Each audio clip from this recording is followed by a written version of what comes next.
Summer special ಅಂತಲೇ ಹೇಳ್ಬೋದು. ಈ ಥರ ಒಂದು ಡ್ರಿಂಕ್ ಅವಶ್ಯಕತೆ ಇದೆ. ಬೇಸಿಗೆ ಕಾಲದಲ್ಲಿ ಇದನ್ನು ಕುಡಿದ್ರೆ ಟಯರ್ಡ್ನೆಸ್ ಎಲ್ಲ ಕಡಿಮೆ ಆಗುತ್ತೆ. ವಿಡಿಯೋ ಎಲ್ಲೂ ಸ್ಕಿಪ್ ಮಾಡಬೇಡಿ, ಪೂರ್ತಿ ವಿಡಿಯೋ ನೋಡಿ ಅಂತ ಕೇಳ್ಕೊಳ್ತೀನಿ. ಹಾಯ್ ಹಲೋ ಎಲ್ರಿಗೂ ನಮಸ್ಕಾರ. ಎಲ್ಲರೂ ಹೇಗಿದ್ದೀರಾ? ನಾನು ಚೆನ್ನಾಗಿದ್ದೀನಿ, ನೀವೆಲ್ಲರೂ ಚೆನ್ನಾಗಿದ್ದೀರಾ ಅಂತ ಭಾವಿಸ್ತೀನಿ. ಪ್ರತಿಯೊಬ್ಬರು ಚೆನ್ನಾಗಿರಬೇಕು. 1-1.5 kg ಕಿತ್ತಳೆ ಹಣ್ಣು ತೊಗೊಂಡಿದ್ದೀನಿ. ಒಂದು 15-20 ನಿಂಬೆ ಹಣ್ಣು ತೊಗೊಂಡಿದ್ದೀನಿ. ಫಸ್ಟೆಲ್ಲ ಚೆನ್ನಾಗಿ ತೊಳ್ಕೊಳ್ಬೇಕು. ನಂತರ ಕಿತ್ತಳೆ ಹಣ್ಣದು ಸಿಪ್ಪೆ ಎಲ್ಲ ತೆಗೆದು ಆದಷ್ಟು ಬೀಜನೂ ತೆಕ್ಕೊಂಡಿರಬೇಕು. ಈ ವರ್ಷ ಅಂತೂ ಸಿಕ್ಕಾಪಟ್ಟೆ ಬಿಸಿಲು, ಸೆಕೆ. ನಾವು ಎಷ್ಟು ನೀರು ಕುಡಿದ್ರೂ ಸಾಕಾಗಲ್ಲ. ಬರೀ ನೀರು ಕುಡಿದ್ರೂ ಅದು ಪ್ರಯೋಜನ ಆಗಲ್ಲ. ಹಾಗಾಗಿ ಈ ರೀತಿ ಏನಾದರೂ ಮಾಡಿಕೊಂಡ್ರೆ ತುಂಬ ಒಳ್ಳೆಯದು. ನಮ್ಮ ಆರೋಗ್ಯಕ್ಕೂ ಅಷ್ಟೇ, ದೇಹಕ್ಕೆ ತಂಪೂ ಇರುತ್ತೆ. ಬೇಸಿಗೆ ಕಾಲದಲ್ಲಿ ತುಂಬ ಜನರಿಗೆ ಸುಸ್ತಾಗೋದು, ಸನ್ಸ್ಟ್ರೋಕ್ ಆಗೋದು ಎಲ್ಲ ಇದ್ದಕ್ಕಿದ್ದಂತೆಯೇ ಬಿಸಿಲು ತಾಪದಿಂದ ಬಿದ್ದೋಗೋರು ಇದ್ದಾರೆ. ಆದಷ್ಟು ಬೇಸಿಗೆ ಕಾಲದಲ್ಲಿ ಅತಿ ಬಿಸಿಲಲ್ಲಿ ಹೋಗೋದು ಸ್ವಲ್ಪ ಕಡಿಮೆ ಮಾಡಬೇಕು. ಅನಿವಾರ್ಯ ಇದ್ದಾಗ ಹೋಗಲೇಬೇಕಾಗತ್ತೆ. ಅದಕ್ಕೆ ಏನೂ ಮಾಡಲಿಕ್ಕಾಗಲ್ಲ. ಆವಾಗ ನೀರಿನ ಬಾಟ್ಲು, ಛತ್ರಿ ಹಿಡ್ಕೊಂಡು ಹೋಗೋದು ಇದೆಲ್ಲ ಒಂದು ಒಳ್ಳೆಯ ಕ್ರಮ ಆಗಿರುತ್ತೆ. ಯಾವಾಗಲೂ ಕಿತ್ತಳೆ ಹಣ್ಣು ಸೀಸನ್ ಇರಲ್ಲ. ಸೀಸನ್ ಇದ್ದಾಗ ನಾವು ಈ ರೀತಿ ಮಾಡಿ ಸ್ಟೋರ್ ಮಾಡಿ ಇಟ್ಕೊಂಡ್ರೆ ತುಂಬ ಒಳ್ಳೆಯದು. ಮತ್ತು ನಿಂಬೆಹಣ್ಣು ಅಷ್ಟೇ, ಬೇಸಿಗೆ ಅಂದರೆ ರೇಟ್ಸ್ ಜಾಸ್ತಿ ಇರುತ್ತೆ. ಕಡಿಮೆ ರೇಟ್ ಇದ್ದಾಗ ನಿಂಬೆಹಣ್ಣಿನ ರಸ ಎಲ್ಲ ತೆಗೆದು ಒಂದು ಕ್ರಮ ಈ ರೀತಿಯಲ್ಲಿ ಮಾಡಿ ಇಟ್ಕೊಳ್ಬೋದು. ಸುಮ್ಮನೆ ಬರೀ ನೀರು ಕುಡಿಯೋ ಬದಲು ಈ ಥರ ಪಾನೀಯ ಕುಡಿದ್ರೆ ತುಂಬ ಒಳ್ಳೆಯದಲ್ವಾ? ಈ ವಿಡಿಯೋ ನೋಡೋರು ಒಂದು ಲೈಕ್ ಕೊಟ್ಟು ಹೈಪ್ ಕೊಡೋದನ್ನು ಮರಿಬೇಡಿ. ಹೊಸೊಬ್ಬರು ಸಬ್ಸ್ಕ್ರೈಬ್ ಮಾಡಿಕೊಂಡು ವಿಡಿಯೋ ನೋಡಿ ಸಪೋರ್ಟ್ ಮಾಡಿ, ಶೇರ್ ಮಾಡಿ, ಮತ್ತು ಬೆಲ್ ಐಕಾನ್ ಪ್ರೆಸ್ ಮಾಡೋದು ಖಂಡಿತ ಮರಿಬೇಡಿ. ನೋಟಿಫಿಕೇಷನ್ ಆನ್ ಮಾಡ್ಕೊಳ್ಳಿ. ನಾನು ಏನು ಸಿಂಪಲ್ಲಾಗಿ ವಿಡಿಯೋ ಹಾಕ್ತೀನೋ ಅದು ನೀವು ನೋಡ್ಬೋದು. ಇವಾಗ ನಾನು ಜ್ಯೂಸ್ ಮಿಕ್ಸರಲ್ಲಿ ಕಿತ್ತಳೆ ಹಣ್ಣನ್ನು ಹಾಕಿ ಅದರದ್ದು ನೀರು ಹಾಕದೆ ಜ್ಯೂಸ್ ಮಾತ್ರ ತೆಗೆದಿಟ್ಕೊಳ್ಬೇಕು. ನೀರು ಹಾಕಬಾರ್ದು. ನೀರು ಹಾಕಿದರೆ ಹಾಳಾಗುತ್ತೆ. ಸಪೋಸ್ ಜ್ಯೂಸ್ ಮಿಕ್ಸರ್ ಇಲ್ಲ ಅಂದರೆ ಕಿತ್ತಳೆ ಹಣ್ಣಿದೆಯಲ್ಲ ಅದನ್ನೆಲ್ಲ ಬೀಜ ತೆಗೆದು ನಾವು ಮಿಕ್ಸಿ ಜಾರಲ್ಲೇ ಅದನ್ನು ನೈಸಾಗಿ ಗ್ರೈಂಡ್ ಮಾಡಿಕೊಂಡು ನಂತರ ಜ್ಯೂಸನ್ನು ತೆಕ್ಕೊಳ್ಬೋದು, ಸೋಸ್ಕೊಳ್ಬೋದು. ಕಿತ್ತಳೆ ಹಣ್ಣು ಮತ್ತು ನಿಂಬೆಹಣ್ಣಲ್ಲಿ ವಿಟಮಿನ್ ಸಿ ಜಾಸ್ತಿ ಇರೋದರಿಂದ ನಾವು ಇದನ್ನು ಬೇಸಿಗೆಯಲ್ಲಂತೂ ಉಪಯೋಗಿಸಲೇಬೇಕಾಗತ್ತೆ. ಮತ್ತು ಇದ್ರ ಜೊತೆಗೆ ನೆಲ್ಲಿಕಾಯಿನೂ ಹಾಕೋಣ ಅಂದರೆ ಅದು ಈ ಜ್ಯೂಸಿಗೆ ಸರಿ ಬರಲ್ಲ, ಹಾಕಬಾರ್ದು. ಅದೇ ಬೇರೆ ಮಾಡಿ ಇಟ್ಕೊಳ್ಬೇಕು.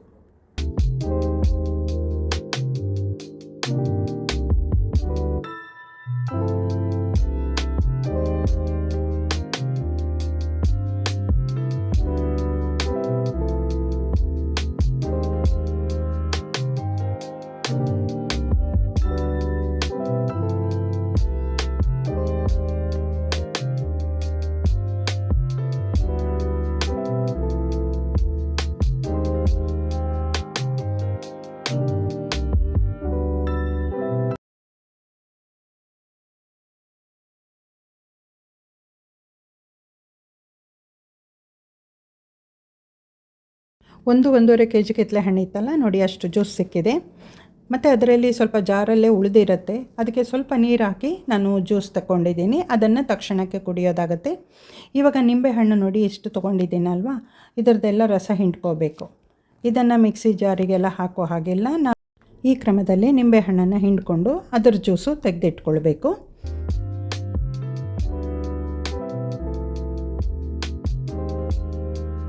ಇವಾಗಿಷ್ಟು ನಿಂಬೆಹಣ್ಣು ಜ್ಯೂಸ್ ತೊಗೊಂಡು ಕಿತ್ತಳೆ ಹಣ್ಣಿನ ಜ್ಯೂಸಿಗೂ ಚೆನ್ನಾಗಿ ಮಿಕ್ಸ್ ಮಾಡ್ಕೊಳ್ಬೇಕು. ನಿಂಬೆಹಣ್ಣು ಜ್ಯೂಸು ಇನ್ನೂ ಸ್ವಲ್ಪ ಬೇಕಾದರೂ ತೊಗೊಂಡ್ರು ಏನೂ ತೊಂದರೆ ಇಲ್ಲ. ಇವಾಗ ಇದನ್ನ ಎರಡನ್ನು ಚೆನ್ನಾಗಿ ಮಿಕ್ಸ್ ಮಾಡಿ ಆಗಿದೆ. ಇವಾಗ 2 ತಟ್ಟೆ ತೊಗೊಂಡಿದ್ದೀನಿ. ಅದಕ್ಕೆ ಸಕ್ಕರೆ ಹಾಕ್ತಾಯಿದ್ದೀನಿ. ನಾನಿಲ್ಲಿ ಸಕ್ಕರೆನ ಕಡಿಮೆ ಪ್ರಮಾಣದಲ್ಲಿ ಉಪಯೋಗಿಸ್ತಾ ಇದ್ದೀನಿ. ಹಣ್ಣಿನ ರಸ ಇದೆಯಲ್ವಾ ಅದು ಮತ್ತು ನಿಂಬೆಹಣ್ಣು ಜ್ಯೂಸು ಅದನ್ನು ಜಾಸ್ತಿ ಉಪಯೋಗಿಸ್ಕೊಳ್ತಾ ಇದ್ದೀನಿ. ಸಪೋಸ್ ಏನಾದರೂ ನಮಗೆ ಸಕ್ಕರೆ ಅಂಶನೇ ಪುಡಿ ಮಾಡೋ ಹಾಗಿದ್ದರೆ ಸಕ್ಕರೆ ಅಂಶ ಜಾಸ್ತಿ ಇರಬೇಕಿಲ್ಲಿ. ನಾನು ಪುಡಿ ಮಾಡಲ್ಲ, ಲಿಕ್ವಿಡ್ ಥರ ಮಾಡ್ತಾಯಿದ್ದೀನಿ. ಹಾಗಾಗಿ ಸಕ್ಕರೆಗೆ ಹಣ್ಣಿನ ಅಂಶ ಇದೆಯಲ್ಲ ಅದನ್ನು ಜಾಸ್ತಿ ಹಾಕ್ತಾಯಿದ್ದೀನಿ. ಇಲ್ಲಿ ಸಕ್ಕರೆನೇ ಬಳಸಬೇಕಾಗತ್ತೆ. ನಾನು ಸಕ್ಕರೆ ಬಳಸಿದ್ದೀನಿ. ಬೆಲ್ಲನೂ ಹಾಕ್ಬೋದು ಅನಿಸುತ್ತೆ. ಇನ್ನೊಮ್ಮೆ ನಾನು ಬೆಲ್ಲದಿಂದನೂ ಈ ರೀತಿ ಮಾಡೋದು ಪ್ರಯತ್ನ ಪಡ್ತೀನಿ. ಇವಾಗ ನಿಂಬೆಹಣ್ಣು ಹಿಂಡಿದ್ದು, ರಸ ಹಿಂಡಿದ್ದು ಸಿಪ್ಪೆ ಇರುತ್ತಲ್ಲ ಅದನ್ನು ನೋಡಿ ಒಂದು ಪಾತ್ರೆಗೆ ಹಾಕ್ಕೊಂಡು ಚೆನ್ನಾಗಿ ಗಿವುಚಿ ರಸ ತಗೊಳ್ತಾ ಇದ್ದೀನಿ. ಇದನ್ನು ಏನು ಮಾಡಬೇಕು ಗೊತ್ತಾ, ನಾವು ಪಾತ್ರೆ ತೊಳೆಯೋ ಲಿಕ್ವಿಡ್ ಇದೆಯಲ್ಲ ಅದ್ರ ಜೊತೆ ಮಿಕ್ಸ್ ಮಾಡಿಕೊಂಡ್ರೆ ಪಾತ್ರೆ ತೊಳೆಯೋಕ್ಕೂ ಆಗುತ್ತೆ, ನೆಲ ಒರೆಸ್ಲಿಕ್ಕೂ ಆಗುತ್ತೆ, ಸ್ಲ್ಯಾಬ್ ಎಲ್ಲ ಕ್ಲೀನ್ ಮಾಡಲಿಕ್ಕೂ ಅದು ತುಂಬ ಉಪಯೋಗ ಆಗುತ್ತೆ. ನಾನು ಅದಕ್ಕೆ ಅದನ್ನು ಬಿಸಾಕಲ್ಲ. ಯಾವಾಗಲೂ ನಿಂಬೆಹಣ್ಣು ಜಾಸ್ತಿ ಹಿಂಡಿದಾಗ ಈ ರೀತಿ ಮಾಡಿ ಬಾಟ್ಲಲ್ಲಿ ಹಾಕಿಟ್ಕೊಳ್ತೀನಿ. ಅದಕ್ಕೆ ನೋಡಿ ಲಿಕ್ವಿಡ್ ಹಾಕ್ತಾಯಿದ್ದೀನಿ, ಪಾತ್ರೆ ತೊಳೆಯೋದು. ಚೆನ್ನಾಗಿ ಮಿಕ್ಸ್ ಮಾಡಿ ಇಟ್ಕೊಂಡ್ರೆ ನಮಗೆ ಕ್ಲೀನಿಂಗ್ ಪರ್ಪಸ್ ತುಂಬ ಉಪಯೋಗ ಇದೆ. ಮತ್ತು ಈ ನಿಂಬೆ ಹಣ್ಣಿನ ಸಿಪ್ಪೆ ಇದೆಯಲ್ಲ, ಅದು ಕಿತ್ತಳೆ ಹಣ್ಣಿನ ಸಿಪ್ಪೆನೆಲ್ಲ ಬಿಸಿಲಿಗೆ ಒಣಗಕ್ಕಿಡ್ತೀನಿ. ಇವಾಗ 2ನೇ ಸರ್ತಿ ತೆಗೆದಿದ್ದು ಜ್ಯೂಸ್ ಇದೆಯಲ್ಲ ಕಿತ್ತಳೆ ಹಣ್ಣದು, ಅದನ್ನು ಒಂದು ಬಾಟ್ಲಿಗೆ ಹಾಕಿಟ್ಕೊಳ್ತಿದ್ದೀನಿ. ಅದನ್ನ 1-2 ದಿವಸದಲ್ಲಿ ಜ್ಯೂಸ್ ಮಾಡಿ ಖಾಲಿ ಮಾಡ್ಬೋದು. ಇದು ಫಸ್ಟೇ ಹಾಕಿಟ್ಟಿದ್ದಲ್ವಾ, ಅದು ನೋಡಿ ಈ ರೀತಿ ಗಟ್ಟಿಯಾಗಿದೆ. ಇದನ್ನು ಒಂದು 8 ದಿನದ ಕಾಲ 10 ದಿನದ ಕಾಲ ನಾವು ನೆರಳಲ್ಲೇ ಒಣಗಿಸ್ಕೊಳ್ಬೇಕು, ಅದು ಗಟ್ಟಿ ಆಗುತ್ತೆ. ಈ ತಟ್ಟೆಯೆಲ್ಲ ಹಾಕಿಟ್ಟಿದ್ದೀವಲ್ವ ಮಿಕ್ಸು, ಅದನ್ನು ನಾನು ಫ್ರಿಡ್ಜ್ ಮೇಲೆ ಇಟ್ಟಿದ್ದೆ. ಫ್ರಿಡ್ಜ್ ಅಂದರೆ ಯಾರು ಏನೂ ಮುಟ್ಟಲ್ಲ, ಒಂದು ಕಡೆ ಇರುತ್ತೆ, ಒಣಗ್ತಾ ಇರುತ್ತೆ. ಇದು ಡ್ರೈ ಆಗಬೇಕು, ಆದಷ್ಟು ಡ್ರೈ ಆಗಬೇಕು. ಒಂದು 2-3 ದಿವಸಕ್ಕೆ ಒಂದು ಸರ್ತಿ ಇದನ್ನು ಈ ರೀತಿ ಮಿಕ್ಸ್ ಮಾಡ್ತಾ ಇರಬೇಕು. ತಟ್ಟೆಯಲ್ಲಿರೋದನ್ನು 2-3 ದಿವಸಕ್ಕೆ ಒಂದು ಸರ್ತಿ ತೆಗೆದು ಈ ರೀತಿ ಮಿಕ್ಸ್ ಮಾಡಿ ಇಡ್ತೀನಿ. ಚೆನ್ನಾಗಿ ಮಿಕ್ಸ್ ಆಗಿ ಅದು ಡ್ರೈ ಆಗ್ತಾ ಇರುತ್ತೆ. ಡ್ರೈ ಆದಷ್ಟು ಅದು ನಮಗೆ ಬಾಳಿಕೆ ಚೆನ್ನಾಗಿರುತ್ತೆ. ಯಾವಾಗ ಜ್ಯೂಸ್ ಮಾಡ್ಕೊಳ್ಬೇಕು ಆವಾಗ 1 ಸ್ಪೂನ್ ಅಥವಾ 2 ಸ್ಪೂನ್ ಹಾಕ್ಕೊಂಡು ಜ್ಯೂಸ್ ಮಾಡಿಕೊಂಡು ತಣ್ಣಗಿನ ನೀರು ಕೂಡ ಉಪಯೋಗಿಸಿ ಕುಡಿದ್ರೆ ತುಂಬ ಹಿತವಾಗಿರುತ್ತೆ. ಕಿತ್ತಳೆ ಹಣ್ಣು ಮತ್ತು ನಿಂಬೆ ಹಣ್ಣಿನ ರಸ ಉಪಯೋಗಿಸಿ ಈ ರೀತಿ ಮಾಡಿರುವ ಒಂದು ಲಿಕ್ವಿಡ್ ಎಲ್ರಿಗೂ, ವಿಡಿಯೋ ನೋಡೋರಿಗೆಲ್ರಿಗೂ ಇಷ್ಟವಾಯಿತು ಅಂತ ಭಾವಿಸ್ತೀನಿ. ಇಷ್ಟವಾದರೆ ಕಮೆಂಟ್ ಸೆಕ್ಷನ್ನಿನಲ್ಲಿ ಒಂದು ಕಮೆಂಟ್ ಹಾಕೋದನ್ನು ಮರಿಬೇಡಿ. ನಿಮಗೆ ಇಷ್ಟವಾಯಿತು ಅಂದರೆ ಮನೆಯಲ್ಲಿ ಒಂದು ಸರ್ತಿ ನೀವು ಇದನ್ನು ಪ್ರಯತ್ನ ಮಾಡಿ ಮತ್ತು ನಿಮ್ಮ ಫ್ಯಾಮಿಲಿ ಮೆಂಬರ್ಸ್, ಫ್ರೆಂಡ್ಸ್ ಸರ್ಕಲಿಗೂ ಶೇರ್ ಮಾಡಿ ಅಂತ ಕೇಳ್ಕೊಳ್ತೀನಿ. ಎಲ್ರಿಗೂ ಈ ರೀತಿಯಲ್ಲಿ ಒಂದು ಮಾಡಿರೋ ಲಿಕ್ವಿಡ್ ತುಂಬ ಯೂಸ್ಫುಲ್ ಇದೆ ಅಂತ ಹೇಳ್ತೀನಿ. ಶುಗರ್ ಇರೋರು ಇದನ್ನು ಅವಾಯ್ಡ್ ಮಾಡಬೇಕು. ಅವರು ಶುಗರ್ ಹಾಕಿರೋದ್ರಿಂದ ಅವರು ಕುಡಿಯೋ ಹಾಗಿಲ್ಲ. ಮತ್ತು ಚಿಕ್ಕ ಮಕ್ಕಳು ಆಟ ಆಡಿ ಹೊರಗೋಗಿ ಬಿಸಿಲಲ್ಲಿ ಎಲ್ಲ ಹೋಗಿ ಬಂದಿರ್ತೀವಲ್ವ, ಆವಾಗ ನಮಗೆ ಈ ಜ್ಯೂಸ್ ಒಂದು ಮಾಡಿ ಕುಡಿದ್ರೆ ತುಂಬ ಎನರ್ಜಿ ಬರುತ್ತೆ. ಮತ್ತು ನಾವು ಈ ಲಿಕ್ವಿಡ್ ಮಿಕ್ಸ್ ಮಾಡ್ತೀವಲ್ವ ಫಸ್ಟ್, ಆವಾಗ ನಾವು ಸ್ವಲ್ಪ ಪುಡಿ ಉಪ್ಪು ಒಂದು ಅರ್ಧ ಚಮಚ ಹಾಕ್ಕೊಳ್ಬೇಕು. ಪಿಂಕ್ ಸಾಲ್ಟ್ ಯೂಸ್ ಮಾಡಿದರೆ ಇನ್ನೂ ತುಂಬಾ ಒಳ್ಳೆಯದು ಅಂತ ಹೇಳೋಕ್ಕೆ ಇಷ್ಟಪಡ್ತೀನಿ. ವಿಡಿಯೋ ನೋಡೋರು ಸಪೋರ್ಟ್ ಮಾಡೋದು ಖಂಡಿತ ಮರಿಬೇಡಿ. ಸಪೋರ್ಟ್ ಮಾಡಿ, ಯಾವಾಗಲೂ ವಿಡಿಯೋಗೆ ಸಪೋರ್ಟ್ ಮಾಡ್ತಾಯಿರಿ ಅಂತ ಹೇಳ್ತೀನಿ.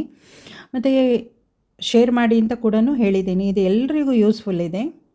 8-10 ದಿನಗಳ ಕಾಲ ಇದನ್ನು ತಣ್ಣಗಿನ ವಾತಾವರಣದಲ್ಲೇ ಇಟ್ಟಿದ್ದೆ, ಅದು ಆದಷ್ಟು ಗಟ್ಟಿಯಾಗಿದೆ. ಇವಾಗ ಈ ಜ್ಯೂಸ್ ಮಿಕ್ಸ್ ಇದೆಯಲ್ಲ, ಇದನ್ನು ಗ್ಲಾಸ್ ಬಾಟಲ್ ನೀರು ಇರಬಾರ್ದು, ಅದಕ್ಕೆ ತುಂಬಿಟ್ಕೊಳ್ಬೇಕು. ಇದು ಯಾವ ರೀತಿಯಲ್ಲೂ ಚೆನ್ನಾಗಿ ಒಣಗಿರೋ ಕಾರಣ ಹಾಳಾಗೋ ಚಾನ್ಸ್ ಇಲ್ಲ. ನಾವು ಯಾವಾಗ ಬೇಕು ಆವಾಗ ಉಪಯೋಗಿಸ್ಕೊಳ್ಬೇಕು. ನೀರು ಮಾತ್ರ ತಾಗಿಸೋ ಹಾಗಿಲ್ಲ. ಈ ತಟ್ಟೆಯಲ್ಲೆಲ್ಲ ಸ್ವಲ್ಪ ಅಂಟ್ಕೊಂಡಿದೆಯಲ್ವ, ಅದಕ್ಕೆ ಸ್ವಲ್ಪ ನೀರು ಹಾಕಿ ಸ್ವಲ್ಪ ಅದನ್ನೆಲ್ಲ ತೊಳೆದು ಅದನ್ನು ಕುಡಿಲಿಕ್ಕೆ ಯೂಸ್ ಮಾಡ್ತಾಯಿದ್ದೀನಿ. ನಾವು ಇವಾಗ ಟೂರು ಟ್ರಿಪ್ ಅಂತೆಲ್ಲ ಹೋಗ್ತೀವಿ, ಆವಾಗ ಈ ಮಿಕ್ಸ್ ತೊಗೊಂಡು ಹೋದರೆ ನೀರು ಹಾಕ್ಕೊಂಡು ಕುಡಿಬೋದು. ಹೊರಗಿಂದೆಲ್ಲ ತೊಗೊಳ್ಳೋ ಬದಲು ನಾವು ಈ ರೀತಿ ಮಾಡ್ಕೊಳ್ಳೋದು ತುಂಬ ಒಳ್ಳೆಯದು. ಈ ರೀತಿಯಲ್ಲಿ ಮಾಡಿದ ಜ್ಯೂಸ್ ಮಿಕ್ಸು ವಿಡಿಯೋ ನೋಡೋರಿಗೆಲ್ಲ ಇಷ್ಟವಾಗಿದೆ ಅಂತ ಭಾವಿಸ್ತೀನಿ. ಇಷ್ಟವಾದರೆ ಕಮೆಂಟ್ ಸೆಕ್ಷನ್ನಿನಲ್ಲಿ ಕಮೆಂಟ್ ಹಾಕೋದು ಮರಿಬೇಡಿ. ಹೇಗಿತ್ತು ಅಂತ ಒಂದು ನೀವು ರಿಪ್ಲೈ ಕೊಟ್ಟರೆ ನನಗೂ ಖುಷಿ ಆಗುತ್ತೆ.